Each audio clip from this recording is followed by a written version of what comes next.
Hi, I'm Jen Gallacher and welcome to another Jillibean Soup tutorial.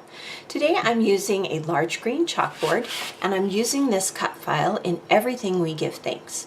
Now I have pre-cut this from some Cricut vinyl. It is white. You can also use silhouette vinyl, whatever works. And now we're going to transfer it to the front of this chalkboard.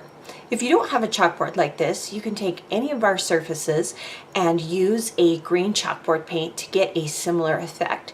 This would be great with our whitewashed frames. So let's go ahead and transfer this saying onto our chalkboard. So to transfer the cut file, you place the transfer tape, or in this case it's a long roll, and then I'm actually just using the Cricut tool, the spatula, and what I like to do is kind of buff the transfer paper, that sticky part, right into my shape. And that way I make sure that that transfer tape picks up all the parts of my shape. So just use something flat. You could use a credit card or a gift card. The other thing that I try to do is the grid lines that are actually on the transfer tape. I try and line them up so when I place this onto my chalkboard, it just goes on really straight.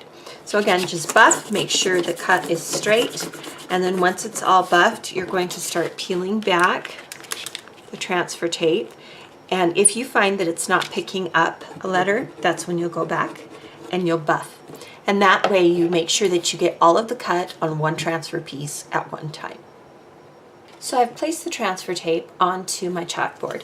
Now I'll just use a ruler and I'll place the flat edge against the edge of the frame, and then that will allow me to make sure that my lettering is straight.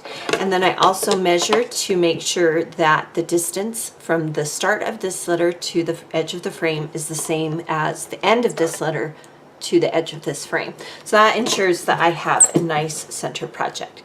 Then again, I'm using the spatula from Cricut. You could use whatever you want, and we'll do the same thing. This time what we're doing is we're buffing that vinyl onto the chalkboard. Now don't scrape it too hard, because what you'll end up doing is scratching the chalkboard surface. So you want to buff it without using that sharp edge. So buff the entire project and then we'll be able to peel it back up and we'll have the vinyl sticking to our chalkboard. So here's how great the vinyl looks on this green chalkboard. Now you may want to take a soft piece of fabric and just continue buffing this so that you make sure the vinyl sticks nice and well to the chalkboard. So rather than just leave it as is, I'm going to add a little bit more to this particular frame. All right, we're going to dress up the bottom of this. I have two stems from Hobby Lobby. These are really cool. I got them recently and they have almost a suede feel to the leaves. This was actually in the Christmas holiday section. I just made sure I got the ones with the white berries. I'm going to glue these to our chalkboard. You could leave off this step if you like just a more simple look. And we're going to glue those right below the vinyl leaves. I want a little bit of those vinyl leaves to show through. Do the same thing with the other side. And we're going to slightly overlap them, but I do want to make sure that they go off each side the same distance. Don't worry about how unattractive it looks here. We'll go ahead and fix that. Next I have some burlap leaves. I also got these at Hobby Lobby. I'm going to add some glue to these as well. And we're going to start to fill up a little bit of that space here in the center.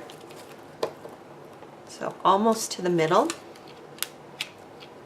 And it does have a wire stem. You're welcome to remove this if you'd like. Just make sure that your spacing is equidistant, meaning the same space on each side. And then to fill in this middle piece, I just have a bow. It is already pre-tied. It's just some pretty ribbon I actually had on hand. Just add some glue to the back of that ribbon. And then go ahead and fill in that center bit. And then fluff up that bow and arrange the points. And now I'll show you what it looks like finished. So a project like this comes together really easily if you already have things on hand like a chalkboard or one of our wood pieces, if you use one of our cut files, and then you just use some greenery and other items to kind of give it a seasonal flair. If you enjoyed this tutorial, be sure to subscribe to our YouTube channel, and for additional inspiration, please visit our website.